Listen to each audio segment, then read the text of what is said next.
Welcome back friends, welcome to another video tutorial from Shomu's Biology. And we've been talking about the endocrine system for a long time. We've been talking about several different videos. In this video tutorial, I'll be talking about the stress response mediated by hormone in our body. Now we know that for stress response and any kind of response that we actually involve with, there's the importance of nervous system to go with. But nerves are sensors. They act as a sensor for different type of stresses. But ultimately there are some effectors who actually take action due to that sensory activity, and that effectors are muscles.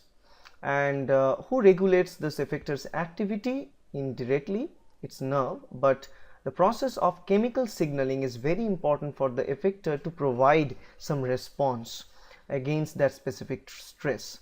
Now that chemical signaling is mediated by hormones. So those hormones plays very important role for those response activities. So it's like body's nervous as well as endocrine system. It produces a well coordinated generalized response designed to ensure that the health of the individual is fine. Now goals for our learning is to understand the stress in terms of endocrine function, and we also want to learn how the nervous system directs and generalized non-specific response to stress. We will see the example of some stress response hormones known as epinephrine and cortisol. Both of them, they are released from the adrenal gland, and they have different functionality in the field of stress. We'll see how exactly nervous system regulates the endocrinal secretions, as well as we'll see how exactly those hormones play the direct role in controlling those responses.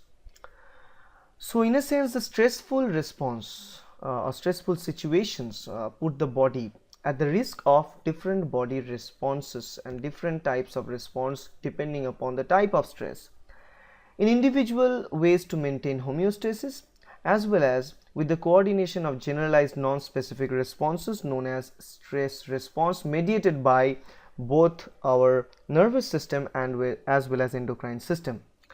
Now this remains like increased level of epinephrine. These are the hormones that we know: epinephrine, norepinephrine, and cortisol. These are the three types of hormone that are linked. Okay. And there are the sympathetic nervous system which regulates the activity and release of these endocrinal hormones there. Okay. There are something known as stressors. Stressors are nothing but stimuli that put the body at risk and stimulate the release of the stress response hormones such as epinephrine, norepinephrine, and cortisol. What kind of situation act as stressor? It could be prolonged exposure to temperature extremes, either high temperature or low temperature. It could be heavy exercise, it could be fright, it could be surgery, or any kind of emotional stress like happy or unhappy and stuff like that. Now, to understand how this stress response works, we need to know, as I told you earlier, the complete mechanism of endocrine system. If I draw a schematic, this is the endocrine system linked with all these three hormones that we talked about. Now these endocrinal glands are regulated by this gland from where epinephrine, norepinephrine, cortisol are secreted. All these glands is adrenal gland, and this gland is further controlled under pituitary gland, which is another endocrine gland. This is a master gland that controls adrenal gland, while pituitary gland is regulated by a portion of our brain region which is filled with nervous system, and this is known as hypothalamus. So hypothalamus is the prime controller. So we can tell that nervous system ultimately triggers the changes whichever mediated by endocrinal glands. So now if we look here, this is how hypothalamus and stress response are coordinated. Hypothalamus directs the body's stress response. This is the prime authority to make any decision.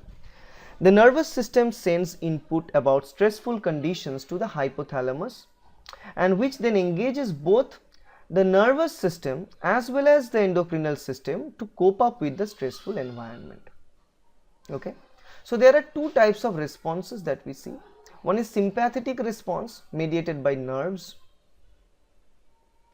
Another one is epinephrine mediated response, which is a response mediated by endocrinal gland. And you know, this is the portion which is known as hypothalamus. This is pituitary gland. And hypothalamus can provide also signal through the spinal cord through sympathetic activity, or it can directly provide signal through the pituitary gland to the adrenal gland by the secretion of epinephrine, which is an endocrinal activity. So there are two ways of these things to work.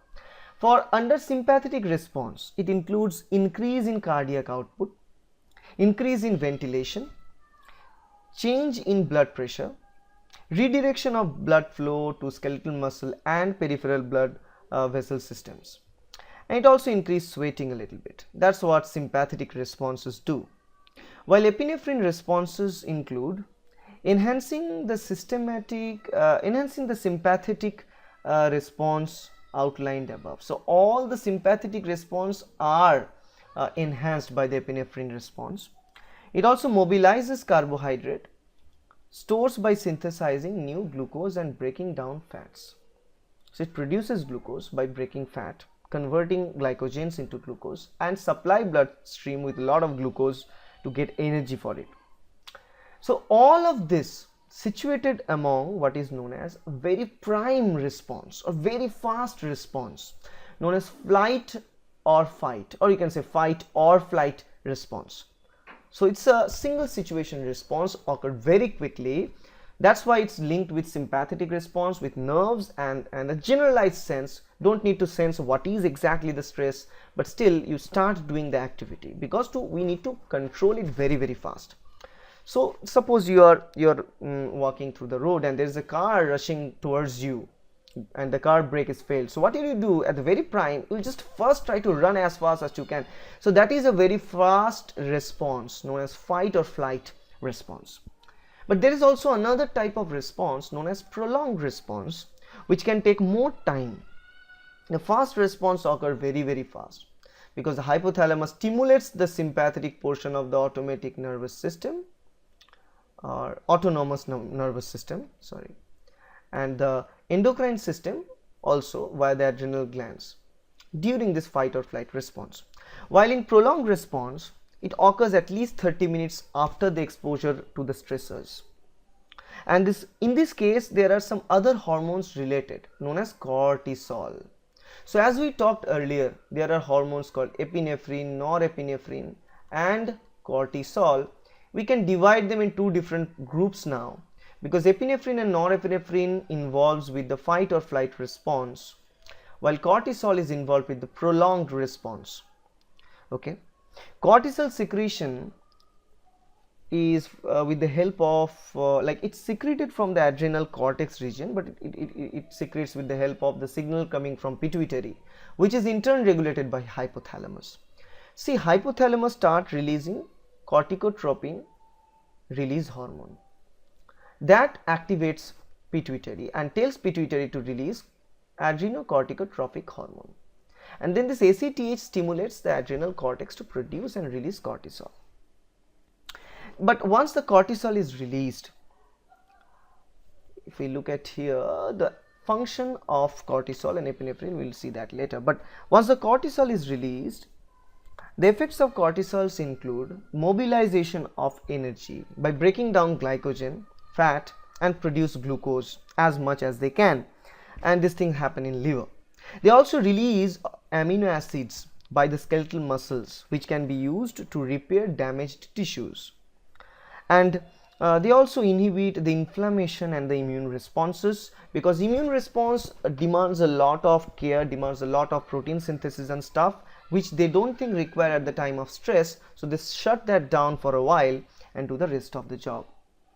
Okay, and they also do vasoconstriction of the blood vessels, such as those in the digestive systems. Okay, now if we look at the two different hormones and the functions related to the stress response, one is epinephrine, another one is cortisol. They work in two opposite, not opposite actually, they work in a same part to achieve a same goal, but in a two different groups. The function of epinephrine secretion, if we look, Epinephrine is secreted by again the adrenal gland. Adrenal gland produces epinephrine, but the thing is, again for producing this epinephrine by the adrenal gland, they are suggested by the pituitary gland with the help of ACTH. Now in some cases the production of epinephrine required very fast, so they don't require ACTH for this job, they don't rely on ACTH much, where there is direct control of nerve cells to tell the adrenal gland to produce a lot amount of epinephrine, because they need it in very high concentration in very fraction of time. Let's say few seconds they need epinephrine concentration high in the blood. So this very fast transmission of messages can only be done with nerve cells. So we know that this adrenal gland is connected both via the blood vessels and also via this nervous system.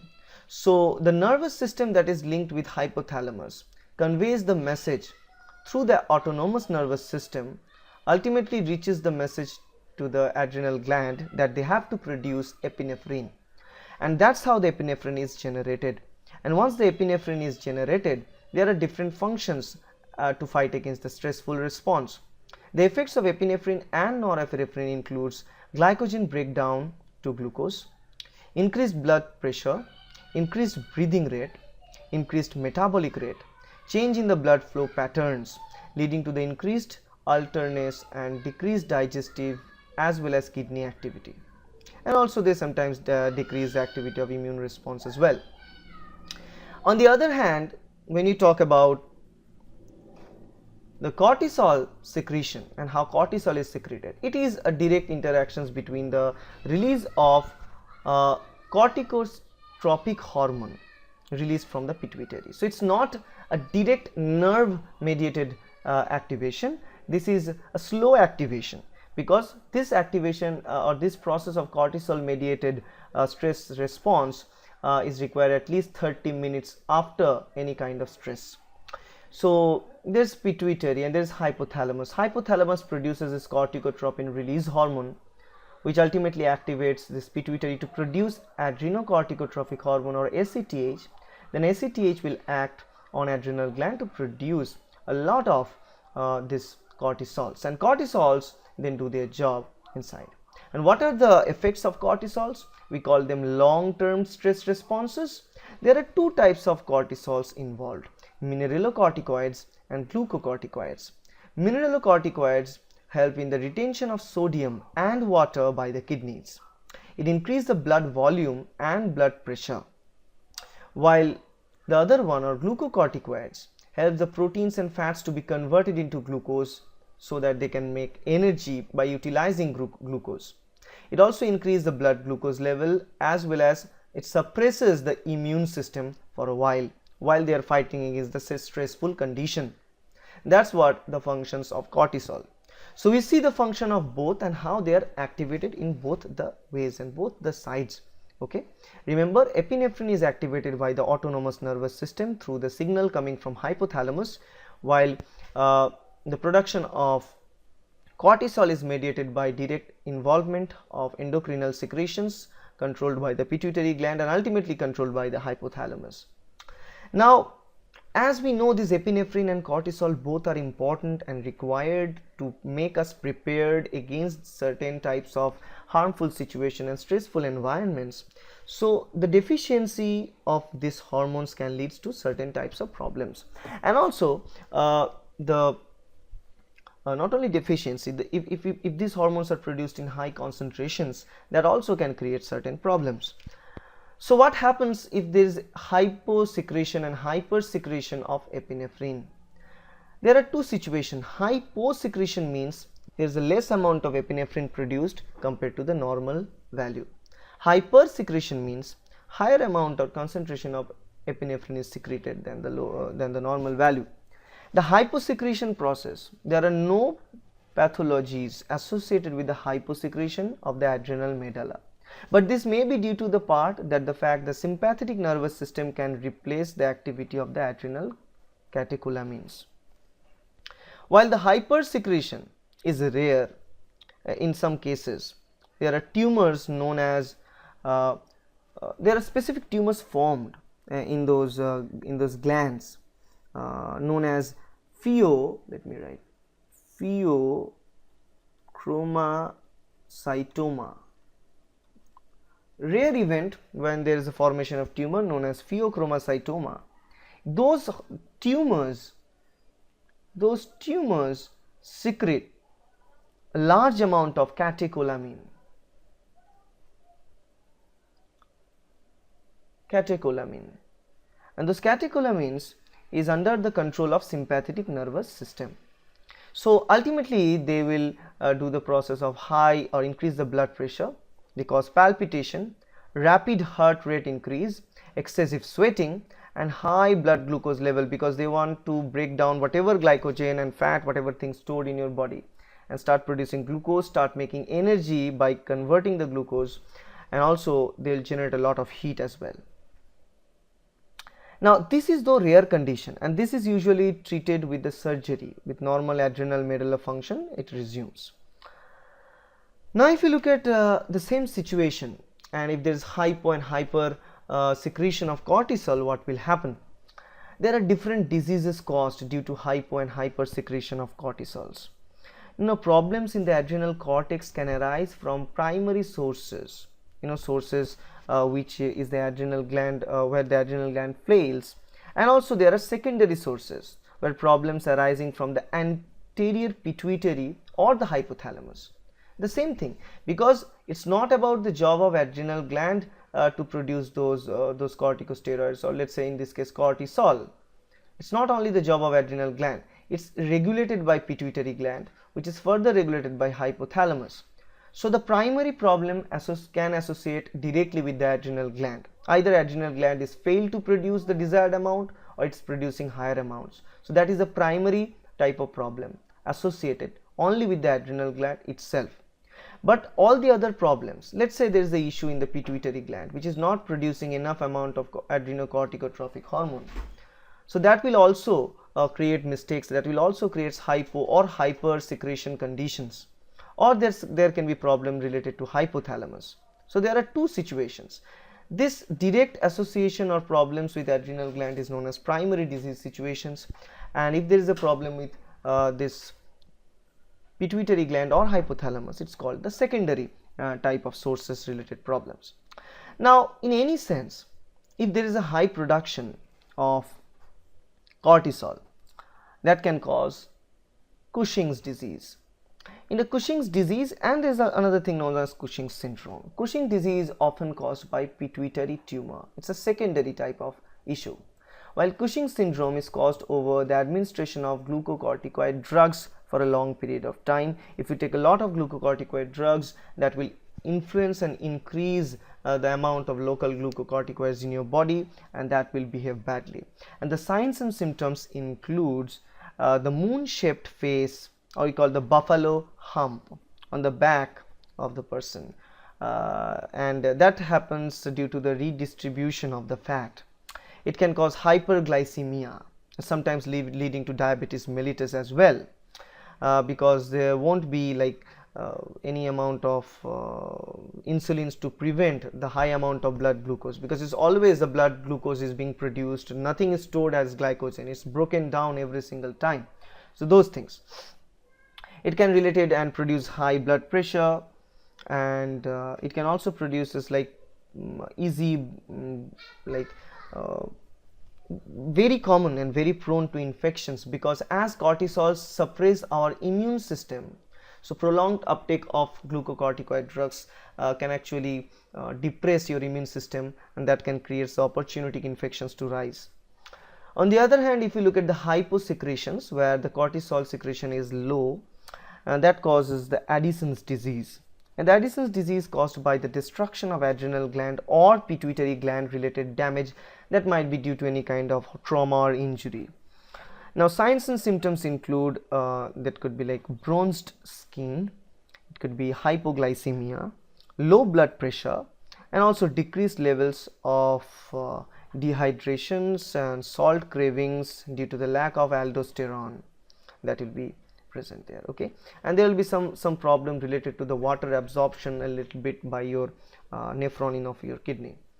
And what are the treatments for all this? For Cushing's disease and syndrome, there is only one way to do it. It's removal of that tumor. And also if it's due to the drug abuse, in that case readjustment of the drug dosage can take out the situations, but it will be a long-term event to completely get out of the symptoms.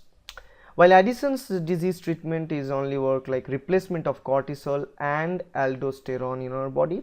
Now that replacement could be a replacement therapy over few months stretch completely, and then few years stretch, where we reshuffle the concentration of cortisol in our body and make it a normal balanced conditions like before.